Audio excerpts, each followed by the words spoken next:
Hello दोस्तों, आपका बहुत बहुत स्वागत है आपके अपने चैनल एमपी ऑनलाइन स्टडी पर। जैसे कि आपको पता है आज का जो हमारा टॉपिक रहने वाला है वो है हमारा आप देखेंगे जल प्रदूषण से रिलेटेड। मैंने आपको इसकी फर्स्ट वीडियो में बताया था जिसमें जल प्रदूषण से होने वाले जो रोग हैं और कई प्रकार के रोग आपको देखने को मिलेंगे। बैक्टीरिया के माध्यम से होने वाले रोग, विषाणु के माध्यम से होने वाले रोग, प्रोटोजोआ के माध्यम से होने वाले रोग, कृमि के माध्यम से होने वाले रोग, स्पर्श करने के माध्यम से होने वाले रोग और लैंगिक रोग। कई प्रकार के ऐसे आपको डिजीज और कई प्रकार के रोग आपको देखने को मिलेंगे जिस पर फर्स्ट वीडियो में हम ऑलरेडी अपलोड जो हैं उस पर डिस्कशन कर चुके हैं। ये उसी का सेकंड पार्ट रहने वाला है। इसके अंतर्गत जो है कृमि जनित रोग पर डिस्कशन करेंगे, फिर उसके बाद वायरसों के द्वारा जो रोग होते हैं वायरस जनित रोग पर डिस्कशन करेंगे और उसके बाद जो है हमारा लैंगिक जनित रोग पर डिस्कशन होगा और लास्ट जो हमारा रहेगा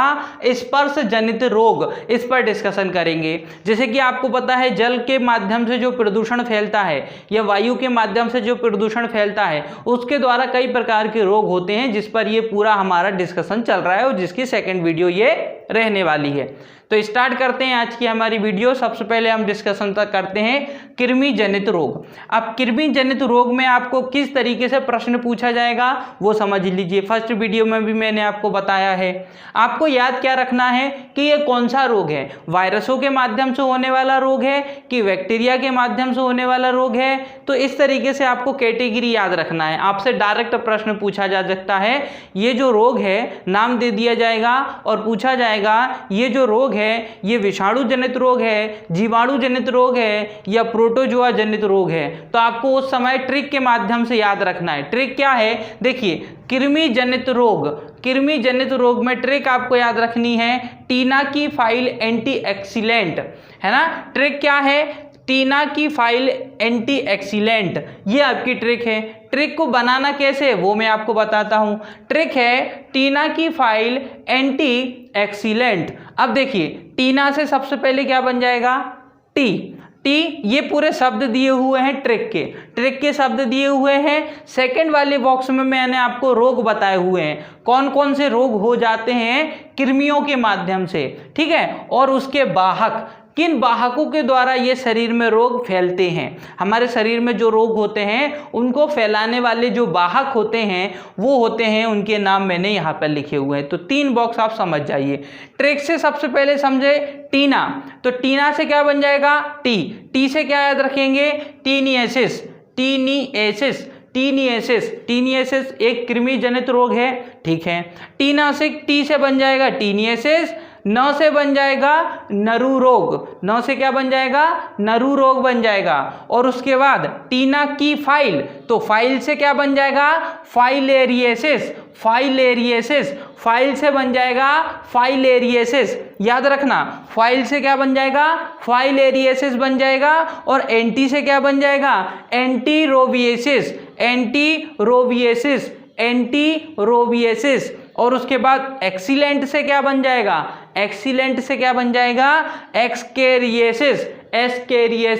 एस्केरिएसिस। तो बार बार मैं इसलिए रिवाइज कर रहा हूं ताकि आप उसको बार बार सुने, आपको वो चीज नॉर्मल वे में याद होता चले। देखिए टीना की फाइल एंटी एक्सीलेंट ट्रिक हो गई। ट्रिक में टी से क्या याद रखना है, टीनिएसिस, ये एक रोग है। ये किस वाहक के माध्यम से होता है, तो टीनिया सोलियस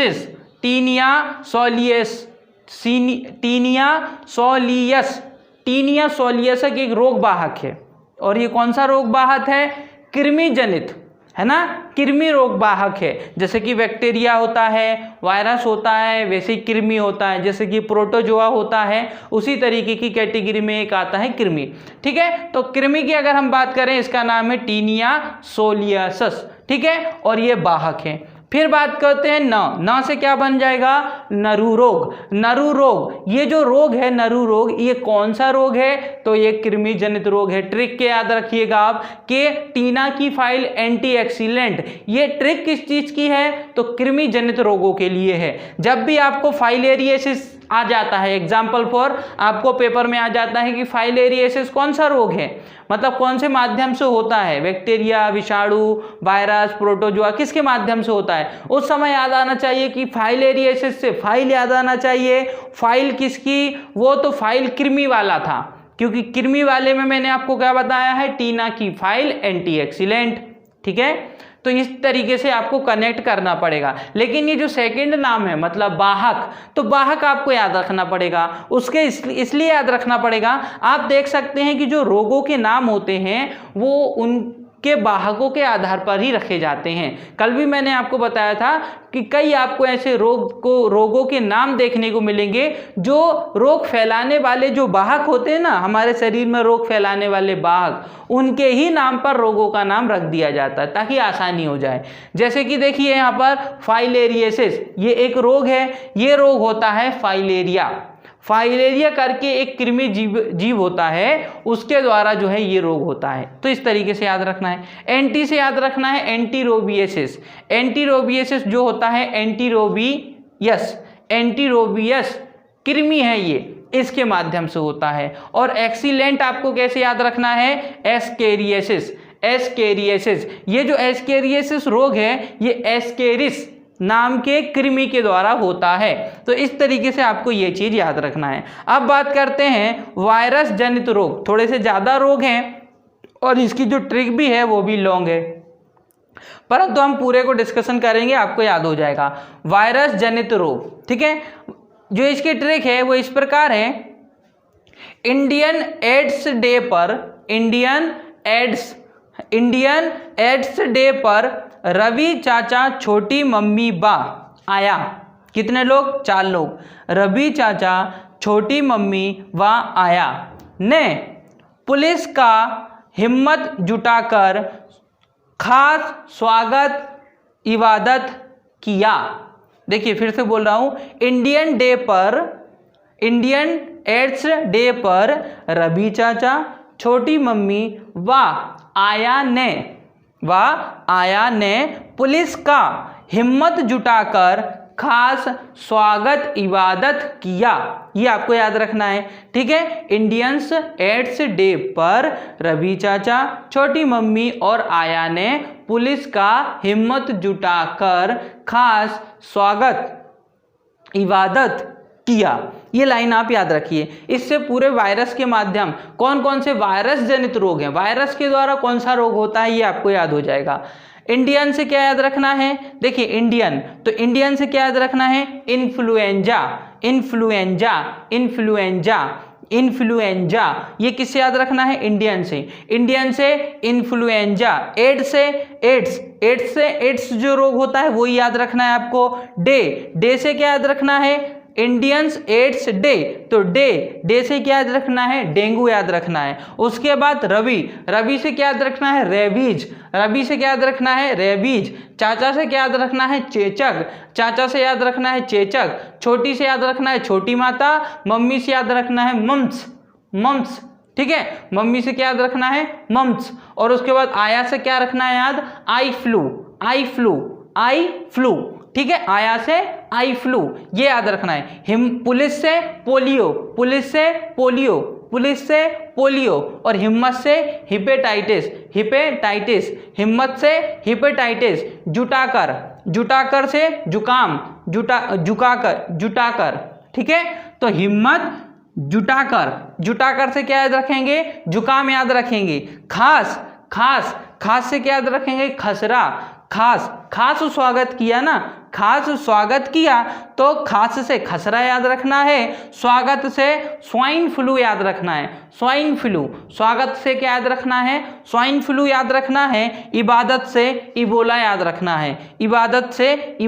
रखना है। ये तो हो गई आपकी ट्रिक, किस चीज से क्या याद रखना है। अब हम बात करते हैं उसके वाहक कौन कौन से आपको देखने को मिलेंगे। जैसे कि शब्द है इंडियन, तो इंडियन से क्या याद रखेंगे आप, इन्फ्लुएंजा याद रखेंगे। रखेंगे। और इसका जो वाहक है जो ये रोग फैलाता है उसका नाम है ऑर्थोमिक्सी। क्या नाम है? ऑर्थोमिक्सी। नाम याद रखना, क्या नाम है? ऑर्थोमिक्सी। तो याद रखना है आपको इंडियन से क्या हो जाएगा? इन्फ्लुएंजा। इन्फ्लुएंजा कौन से वाहक के माध्यम से फैलता है? तो ये फैलता है ऑर्थोमिक्सी। ऑर्थोमिक्सी। फिर आता है एड्स। क्या आता है? एड्स। तो एड्स किसके? एड्स के द्वारा, एड्स नाम का ही एक रोग होता है और एड्स जो फैलता है वो HIV के माध्यम से फैलता है और हम उसको एड्स को HIV के रूप में भी जानते हैं। उसका एक दूसरा नाम HIV के रूप में भी हम उसको पहचानते हैं। वाहक आपको HIV नाम याद रखना है एड्स का, ठीक है, जो रोग फैलाता है।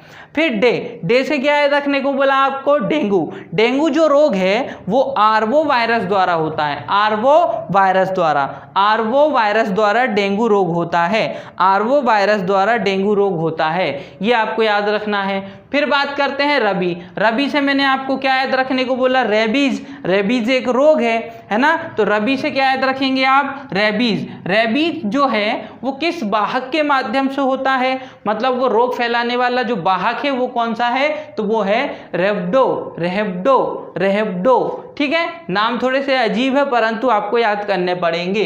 रेबीज से क्या हो जाएगा? रेबडो। ठीक है, फिर बात करते हैं चाचा। तो चाचा से क्या याद रखेंगे आप? चेचक। चाचा से क्या याद रखेंगे? चेचक से क्या बन जाएगा? वेरियोला। मतलब चेचक जो रोग है वो किस वायरस के द्वारा फैलता है? तो वो फैलता है वेरियोला वायरस के माध्यम से चेचक नाम की बीमारी फैलती है। छोटी से याद रखना है छोटी माता। छोटी से याद रखना है छोटी माता। और ये जो फैलता है वेरिसेला। देखो वेरियोला अलग है और वेरिसेला अलग है, कई बार कंफ्यूज होते हैं, तो आपको कंफ्यूज नहीं होना। चेचक की बात होगी तो वेरियोला और छोटी माता की बात होगी तो वेरिसेला। ठीक है, वेरियोला अलग है और वेरिसेला अलग है, दोनों वायरस हैं। जो वेरियोला के द्वारा चेचक नाम की बीमारी फैलती है और वेरिसेला के माध्यम से जो है वो छोटी माता नाम की बीमारी फैलती है। फिर मम्मी, तो मम्मी से याद हो जाएगा मम्प्स। और मम्प्स से जो है मम्प्स है ना, ये अदब पा है तो क्या हो जाएगा? मम्प्स। ये वाहक है जो रोग फैलाता है और उस वाहक के नाम पे ही आप देखेंगे तो रोग का भी नाम रख दिया गया मम्प्स। तो इसी तरीके से नाम रख दिए जाते हैं कई बार। आप देखेंगे यहाँ वाहक कौन है? मम्प्स। और इसका नाम क्या है? मम्प्स ये वाहक का नाम है। ये वो वायरस है जो ये रोग फैलाता है। कौन सा रोग? वो जो रोग फैलाता था उसका नाम क्या रख दिया? मम्प्स। मतलब उसी के नाम पर आधा प हटा दिया और मम्प्स उसका रोग हो गया। और ये मम्मी से याद रखना है मम्प्स और मम्प्स के याद रखना है मम्प्स। ठीक है, ये रोग वाहक है। ठीक है, ये वायरस है जो ये रोग फैलाता है। फिर बात करते हैं मम्मी आया से याद रखना है आई फ्लू याद रखना है आया से आई फ्लू। और H5N1 जैसे कि कैटेगरी में बांट दिया जाता है कई बार, तो ये जो वायरस है वो H5N1 एक नाम का वायरस है जो ये रोग फैलाता है। कौन सा रोग फैलाता है? आई फ्लू ये रोग फैलाता है। पुलिस से क्या याद रखना है? पोलियो। पुलिस से आप याद रखेंगे पोलियो और पोलियो हो जाएगा जिसको पोलियो फैलाने वाला जो वायरस है वो एंटीरो वायरस। ये देखिए एंटीरो वायरस, ये एंटीरो वायरस ही है जो पोलियो नाम की बीमारी फैलाता है, रोग फैलाता है और उस वायरस का नाम है एंटीरो वायरस। ठीक है, फिर बात करते हैं हिम्मत। तो हिम्मत से क्या याद रखना है? हिपेटाइटिस। क्या याद रखना है? हिपेटाइटिस। तो हिम्मत से आप याद रखेंगे हिपेटाइटिस और ये जो वाहक है उसका क्या नाम है? हिपेडीना। ठीक है, तो हिपेडीना नामक का जो वाहक है, जो कौन सा वाहक है? वायरस है एक तरीके का। ये क्या है? एक प्रकार का वायरस है, क्योंकि हम वायरस जनित बीमारियों के बारे में डिस्कशन कर रहे हैं। तो हिपेडीना एक वायरस है जिसके माध्यम से हिपेटाइटिस नाम का रोग फैल जाता है। फिर बात करते हैं जुटाकर, तो जुटाकर से जुकाम याद रखना है। और जो जुकाम नॉर्मल फैल जाता है, आजकल देखेंगे जुकाम तो नॉर्मल सभी को हो जाता है, तो जुकाम जो वायरस जिस वायरस के द्वारा फैलता है वो राइनो वायरस है। तो इस चीज को याद रखिए, क्योंकि ये तो आपका डेली रूटीन वाला चीज हो गई, क्योंकि ये तो नॉर्मल जुकाम सर्दी खांसी ये तो सभी को होता रहता है। तो जुकाम की अगर हम वायरस की बात करें, जुकाम इस वायरस द्वारा होने वाला रोग है, ठीक है। दूसरी बात, किस वायरस के माध्यम से होता है, तो वो होता है राइनो वायरस के माध्यम से। तो ये दो चीज आप इसमें बिल्कुल जरूर याद रखिए। खास से आपको क्या याद रखना है, खसरा, है ना, खसरा एक बीमारी है, तो खास से आपको क्या याद रखना है, खसरा। आप इसमें खसरा याद रखिए खास से, ठीक है। खास से आपको क्या याद रखना है, खसरा याद रखना है। पैरामिक्सो नामक वाहक है, रोग वाहक है जो रोगों को फैलाता है, जिसका नाम है पैरामिक्सो। इस पैरामिक्सो के माध्यम से खसरा नाम की बीमारी होती है। और आपको ट्रिक में खास याद रखना है। स्वागत से आपको स्वाइन फ्लू याद रखना है। स्वागत से आपको क्या याद रखना है, स्वाइन फ्लू याद रखना है। आप अगर स्वागत से स्वाइन फ्लू याद रखते हैं तो ये हो जाएगी ट्रिक। और किसके माध्यम से होता है, तो ये वायरस के माध्यम से होता है, जिसका नाम है H1N1। H1N1 कभी कभी आप डायरेक्ट भी लिख सकते हैं, H1 और N1, ये भी हो जाएगा आपका। तो स्वाइन फ्लू जो होता है वो H1N1 के माध्यम से होता है। और आपको स्वाइन फ्लू की बात हो रही है। इबादत से याद रखेंगे इबोला। इबादत से याद क्या रखेंगे, इबोला। ये भी प्रश्न डायरेक्टली पूछ लिया जाता है कि इबोला जो है वो कौन सा रोग है, वायरस जनित है, प्रोटोजोआ जनित है, जीवाणु जनित है, किस तरीके का रोग है। तो आपको उस समय याद आना चाहिए ये रोग कैसा रोग है, ये रोग है आपका वायरस जनित रोग है, इबोला।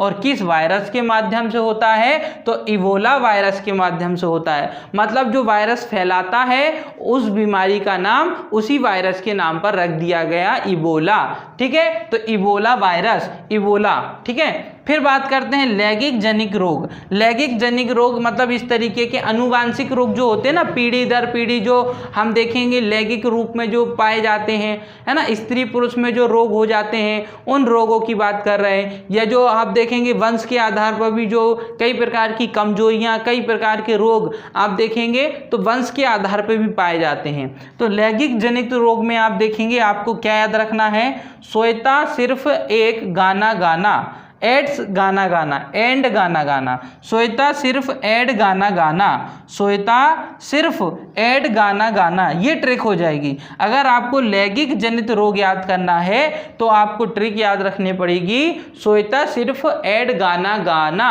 श्वेता सिर्फ एड गाना गाना। फिर उसमें कैसा बन जाएगा, श्वेता से हो जाएगा श्वेत प्रदन। श्वेत प्रदन एक क्या है, आपकी बीमारी है। इसमें केवल आपको इतना ही याद रखना है कि ये कौन सी बीमारी है। आपसे पूछा जाए श्वेत प्रदन कौन सी बीमारी है, तो आपको करेक्ट आंसर लगाना पड़ेगा लैंगिक जनित बीमारी है, ठीक है। फिर बात आती है श्वेता से, तो श्वेत प्रदन हो जाएगा। और सिर्फ से क्या हो जाएगा, सिफिलिस। सिर्फ से क्या हो जाएगा, सिफिलिस हो जाएगा। तो इस तरीके से सिर्फ से सिफिलिस। सिफिलिस भी आपसे डायरेक्टली पूछा जा सकता है कि सिफिलिस कौन सा रोग है, वायरसों के माध्यम से, विषाणुओं के माध्यम से, बैक्टीरिया के माध्यम से, किस माध्यम से, प्रोटोजोआ के माध्यम से होता है, कि फिर लैंगिक जनित रोग है। तो उस समय आपको सही टिक करना पड़ेगा लैंगिक जनित रोग, ठीक है। ये दो चीज इसमें याद रखना। फिर एड से आप क्या क्या याद रखेंगे, एड्स। तो एक एड्स आपको वहां पर भी याद रखना है और एक एड्स आपको यहाँ पर भी याद रखना है, ठीक है। जो वो एड्स है वो वायरस जनित रोग भी है और उसको हम लैंगिक जनित रोग भी बोलते हैं। एड्स जो है वो वायरस के आधार पर भी हो जाता है कई बार, और आप उसको देखेंगे कि वो एक लैंगिक जनित रोग भी है। दोनों आपको याद रखना है, एड्स आपको लैंगिक में भी याद रखना है और वायरस में भी याद रखना है। तो एड्स से हो जाएगा आपका एड से क्या हो जाएगा, एड्स हो जाएगा। और गाना से क्या हो जाएगा, गोनेरिया। गाना से क्या हो जाएगा, गोनेरिया। अब गोनेरिया याद रखना है आपको, किस तरीके से प्रश्न पूछा जा सकता है तो याद होना चाहिए। गोनेरिया जो रोग है वो लैंगिक जनित रोग है। इसमें केवल आपको इतना ही याद रखना है, ठीक है। अब हम बात करते हैं स्पर्श जनित रोग, स्पर्श करने से, छूने से जो बीमारियां फैल जाती हैं उन बीमारियों के बारे में। ट्रिक है, छोटी माता बड़ी माता के पैर छूकर कुछ मांगती है। पैर छूकर कुछ मांगती है। छोटी माता बड़ी माता के पैर छूकर कुछ मांगती है। छोटी माता बड़ी माता के पैर छूकर कुछ मांगती है। ट्रिक देखिए, ट्रिक है आपकी छोटी माता। शब्द क्या है? छोटी माता। छोटी माता में आपको क्या याद रखना है? छोटी माता ही याद रखना है, क्योंकि यही तो उसका नाम है। छोटी माता ही नाम है उस रोग का, है ना। छोटी माता को इंग्लिश में भी क्या बोला जाता है? स्मॉल पॉक्स बोला जाता है। कभी कभी डायरेक्टली इंग्लिश में भी दे दिया जाता है। दोनों नाम पता होने चाहिए आपको। बड़ी माता, उसको बड़ी माता कहते हैं। बड़ी माता को क्या कहते हैं? बड़ी माता को बड़ी माता कहते हैं, जिसको हम इंग्लिश में चिकन पॉक्स कहते हैं। क्या कहते हैं? Chicken pox. तो चिकन पॉक्स याद रखना है और स्मॉल पॉक्स याद रखना है, ठीक है। छोटी माता बड़ी माता दोनों स्पर्श जनित रोग हैं। छूकर, तो छूकर में आप क्या याद रखेंगे? छूकर में आप याद रखेंगे स्पर्श करने वाले रोग। मान लो आप ट्रिक में भूल गए कि छोटी माता बड़ी माता को पैर छूकर कुछ मांगती है, तो आपको कैसे पता होगा कि ये कौन से रोग हैं? तो छूकर, उसमें शब्द आ रहा है ना, पैर छूकर कुछ मांगती है, तो वो कुछ मतलब पैर छूकर मतलब छूने वाले होने वाले रोग, मतलब स्पर्श करने से होने वाले रोग। इस तरीके से आप ट्रिक में याद रख सकते हैं। कभी आप भूल जाते हैं कि ये कौन से रोग हैं, ट्रिक तो याद है, छोटी माता बड़ी माता के पैर छूकर कुछ मांगती है। तो छोटी माता, छोटा जिसको स्मॉल पॉक्स कहते हैं, बड़ी माता जिसको चिकन पॉक्स कहते हैं, और कुछ से आपको याद रखना है कुष्ठ। कुछ से क्या याद रखना है आपको? कुष्ठ रोग, ठीक है। कुछ से क्या याद रखना है आपको? कुष्ठ रोग याद रखना है। कुष्ठ रोग याद रखना है। कुछ से आपको कुष्ठ रोग याद रखना है, ठीक है। तो कुष्ठ रोग याद हो जाएगा आपको इस तरीके से, ठीक है। तो इस तरीके से आपको स्पर्श जनित रोग में 4 नाम याद रखना है, 3 ही नाम याद रखना है। छूकर में तो आपको ये याद रखना है कि छूकर होने वाले रोग, स्पर्श करने से होने वाले रोग, ठीक है। तो छोटी माता बड़ी माता, छूकर होने वाले रोग मतलब स्पर्श रोग, और कुछ, तो कुछ से याद रखेंगे कुष्ठ रोग, ठीक है। तो इस तरीके से आपको ये चीज़ याद रखना है ना। तो इसमें बहुत सारे इंपॉर्टेंट चीज़ें थी जो मैंने आज आपको बताई हैं, जो आने वाली एग्जामों में भी इम्पोर्टेंट है, जिसके अंतर्गत आप देखेंगे जल प्रदूषण, वायु प्रदूषण, या फिर बैक्टीरिया, वायरस, या साइंस से संबंधित कभी प्रश्न बनते हैं, तो यहाँ से प्रश्न आने के चांसेस भी कई बन जाते हैं। तो इसी के साथ आज की वीडियो हमारी यही समाप्त होती है। अगर आज की वीडियो आपको पसंद आई हो तो वीडियो को लाइक करें, हमारे चैनल को सब्सक्राइब करें। अगर आपने चैनल ऑलरेडी सब्सक्राइब किया हुआ है तो बेल आइकन जरूर दबाएं, ताकि आने वाली सारी वीडियो का नोटिफिकेशन आपको प्राप्त हो सके। साथ ही साथ हमारी वीडियो को आपके फ्रेंड सर्कल तक शेयर जरूर करें। ओके दोस्तों, thank you, thanks for watching.